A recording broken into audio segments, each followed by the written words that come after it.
We have an iPhone 11. Came to me in this little bag because there's glass everywhere, but I don't feel pain. Damn, looks like it got shot. So nothing works. Obviously it needs a new screen. Let's fix it up. Unscrew. Look at all that glass. Okay. Unscrew. Disconnect. Remove.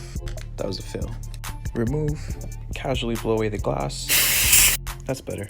Transfer the parts. Face ID is gonna be super hard to remove because of that. Let's see what. Bruh.